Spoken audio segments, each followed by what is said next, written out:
Hi ಎಲ್ಲರಿಗೂ ನಮಸ್ಕಾರ, welcome back to my channel. ಇವತ್ತು ನಾನು ರಂಜಾನ್ ಸ್ಪೆಷಲ್ ಮೊಹಬ್ಬತ್ ಕಾ ಶರ್ಬತ್ ಮಾಡಿದ್ದೀನಿ. ಇದು ಇನ್ಸ್ಟಾದಲ್ಲಿ ತುಂಬಾ ವೈರಲ್ ಆಗಿತ್ತು. ಟೇಸ್ಟ್ ಮಾತ್ರ ಅಮೇಝಿಂಗ್ ಆಗಿತ್ತು. ಹೆಸರು ಕೇಳಿದ್ರೇ ಗೊತ್ತಾಗುತ್ತೆ ಇದು ಸಾಮಾನ್ಯ ಡ್ರಿಂಕ್ ಅಲ್ಲ, ಇದು ಪ್ರೀತಿಯ ರುಚಿ ಅಂತ. ಇದನ್ನು ಕುಡಿದ್ರೆ ದೇಹಕ್ಕೆ ತಂಪು ಮತ್ತು ಮನಸ್ಸಿಗೆ ಸಂತೋಷ ಕೊಡುತ್ತೆ. ಅಷ್ಟು ರುಚಿಯಾಗಿರುತ್ತೆ. ಈ ಸಮ್ಮರಲ್ಲಿ ಒಂದ್ಸರಿ ನೀವು ಟ್ರೈ ಮಾಡಲೇಬೇಕು. ಇದನ್ನು ಯಾವ ರೀತಿ ಮಾಡೋದು ಅಂತ ತೋರಿಸ್ತೀನಿ. ಇದಕ್ಕೆ ನಾನಿಲ್ಲಿ ಒಂದು ಬೌಲಲ್ಲಿ 2 ಟೇಬಲ್ ಸ್ಪೂನ್ ಆಗುವಷ್ಟು ಸಬ್ಜಾ ಸೀಡ್ಸ್ ಹಾಕ್ಕೊಳ್ತಾ ಇದ್ದೀನಿ. ಹಾಕ್ಕೊಂಡು ಇದನ್ನು ಮಿಕ್ಸ್ ಮಾಡಿ, ನೀರಲ್ಲಿ ಮಿಕ್ಸ್ ಮಾಡಿ ಇದನ್ನು ನಾವು ಒಂದು 15 to 20 ಮಿನಿಟ್ಸ್ ಹಾಗೆ ಬಿಡಬೇಕಾಗತ್ತೆ. ಚೆನ್ನಾಗಿ ಮಿಕ್ಸ್ ಮಾಡಬೇಕು ನೀರಲ್ಲಿ. ಮಿಕ್ಸ್ ಮಾಡಿದ ತಕ್ಷಣ ನೋಡಿ ಈ ಥರ ಆಗುತ್ತೆ. ಇದನ್ನು ಒಂದು 15 to 20 ಮಿನಿಟ್ಸ್ ಹಾಗೆ ಬಿಡಬೇಕು. ಇವಾಗ ನಾನು ವಾಟರ್ ಮೆಲನ್ನ ಕಟ್ ಮಾಡ್ಕೊಳ್ತಾ ಇದ್ದೀನಿ. ವಾಟರ್ ಮೆಲನ್ನ ಸಣ್ಣ ಸಣ್ಣ ಪೀಸಸ್ ಆಗಿ ಮಾಡಿಕೊಂಡು ಬೀಜ ಎಲ್ಲ ತೆಗೆದುಬಿಟ್ಟು ಈ ಥರ ನಾವು ರೆಡಿ ಮಾಡ್ಕೊಬೇಕಾಗತ್ತೆ. ನೀವು ಬೇಕಾದರೆ ಇನ್ನೂ ಸಣ್ಣ ಸಣ್ಣ ಪೀಸಸ್ ಆಗಿ ಮಾಡ್ಕೊಬೋದು. ಅದೇ ರೀತಿ ನಾನು ಹಾಲನ್ನು ಕಾಯಿಸಿ ತಣ್ಣಗಾದ್ಮೇಲೆ ಇದಕ್ಕೆ ಹಾಕ್ಕೊಬೇಕಾಗತ್ತೆ. ಅರ್ಧ ಲೀಟರಷ್ಟು ಹಾಲನ್ನ ತಣ್ಣಗಾದ್ಮೇಲೆ ನಾನು ಇಲ್ಲಿ ಒಂದು ಬೌಲ್ಗೆ ಹಾಕ್ಕೊಳ್ತಾ ಇದ್ದೀನಿ. ಇದನ್ನು ಹಾಕ್ಕೊಂಡು ಅದ್ರ ಜೊತೆಗೆ ನಾನು ರೋಸ್ ಸಿರಪ್ ಹಾಕ್ತಾ ಇದ್ದೀನಿ.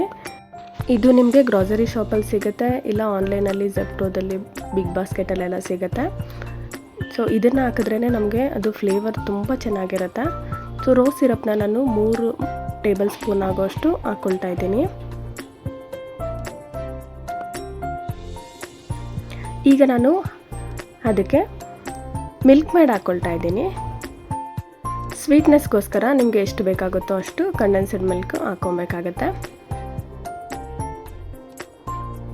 ಈ ಪ್ಯಾಕೆಟಲ್ಲಿ ನಾನು 3/4 ಭಾಗ ಇದಕ್ಕೆ ಹಾಕ್ಕೊಳ್ತಾ ಇದ್ದೀನಿ.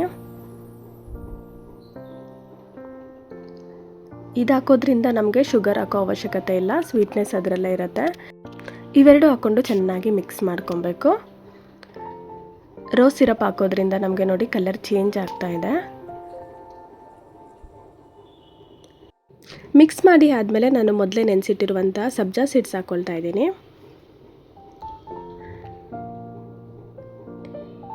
ಈ ಸಬ್ಜಾ ಸೀಡ್ಸು ದೇಹಕ್ಕೆ ತುಂಬಾ ತಂಪು.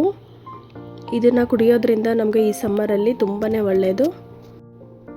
ಹಾಗೆ ಇದಕ್ಕೆ ನಾನು ಬಾದಾಮಿನ ಸಣ್ಣ ಸಣ್ಣದಾಗಿ ಚಾಪ್ ಮಾಡಿ ಹಾಕ್ಕೊಳ್ತಾ ಇದ್ದೀನಿ. ತುಂಬಾ ಒಂದು 5 to 10 ಮಿನಿಟ್ಸಲ್ಲಿ ಇದನ್ನು ಪ್ರಿಪೇರ್ ಮಾಡ್ಕೊಬೋದು. ಹಾಗೆ ಇದಕ್ಕೆ ನಾನು ಕಟ್ ಮಾಡಿರುವಂಥ ವಾಟರ್ ಮೆಲನ್ ಹಾಕ್ಕೊಳ್ತಾ ಇದ್ದೀನಿ. ಸೀಡ್ಸ್ ಎಲ್ಲ ತೆಗೆದು ಸಣ್ಣ ಸಣ್ಣದಾಗಿ ಪೀಸಸ್ ಮಾಡಿ ರೆಡಿ ಮಾಡಿಕೊಂಡು ಇಟ್ಕೊಂಡಿರಬೇಕು. ಇದನ್ನು ಹಾಕ್ಕೊಂಡು ಚೆನ್ನಾಗಿ ಇದನ್ನು ಮಿಕ್ಸ್ ಮಾಡಬೇಕಾಗತ್ತೆ. ಚೆನ್ನಾಗಿ ಮಿಕ್ಸ್ ಮಾಡಿ ಆದಮೇಲೆ ನಾವು ಕೊನೆಯಲ್ಲಿ ಇದಕ್ಕೆ ನಾವು ಐಸ್ ಕ್ಯೂಬ್ಸ್ ಹಾಕ್ಕೊಬೇಕಾಗತ್ತೆ. ನಿಮಗೆ ಜಾಸ್ತಿ ಕೂಲಾಗಿರಬೇಕು ಅಂತಂದರೆ ಇನ್ನೂ ಸ್ವಲ್ಪ ಜಾಸ್ತಿನೇ ಹಾಕ್ಕೊಳ್ಳಿ. ಸೊ ಐಸ್ ಕ್ಯೂಬ್ ಹಾಕ್ಕೊಂಡು ಚೆನ್ನಾಗಿ ಮಿಕ್ಸ್ ಮಾಡಿಕೊಂಡ್ರೆ ನಮಗೆ ತುಂಬಾ ರುಚಿಯಾಗಿ ಮೊಹಬ್ಬತ್ ಕಾ ಶರ್ಬತ್ ರೆಡಿ ಆಗುತ್ತೆ. ಮೊಹಬ್ಬತ್ ಅಂದ್ರೇ ನಿಮಗೆ ಗೊತ್ತಲ್ಲ, ಪ್ರೀತಿ ಅಂತ. ಸೊ ಇದು ಜಸ್ಟ್ ಜ್ಯೂಸ್ ಅಲ್ಲ, ಇದು ಪ್ರೀತಿಯ ರುಚಿ ಅಂತಲೇ ಹೇಳ್ಬೋದು. ಟ್ರೈ ಮಾಡಿ ನೋಡಿ, ಖಂಡಿತ ನಿಮಗೆ ಇದು ಇಷ್ಟ ಆಗುತ್ತೆ. ಹಾಗೆ ನನ್ನ ಚಾನಲ್ಗೆ ಯಾರು ಸಬ್ಸ್ಕ್ರೈಬ್ ಆಗದೆ ನೋಡ್ತಾ ಇದ್ದೀರೋ ಈಗಲೇ ಸಬ್ಸ್ಕ್ರೈಬ್ ಮಾಡ್ಕೊಳ್ಳಿ. ಹಾಗೆ ಈ ವಿಡಿಯೋ ಇಷ್ಟ ಆದರೆ ನಿಮಗೆ ಒಂದು ಲೈಕ್ ಮಾಡಿ, ಹಾಗೆ ನಿಮ್ಮ ಫ್ಯಾಮಿಲಿ ಮತ್ತು ಫ್ರೆಂಡ್ಸ್ಗೂ ಶೇರ್ ಮಾಡಿ. Thanks for watching.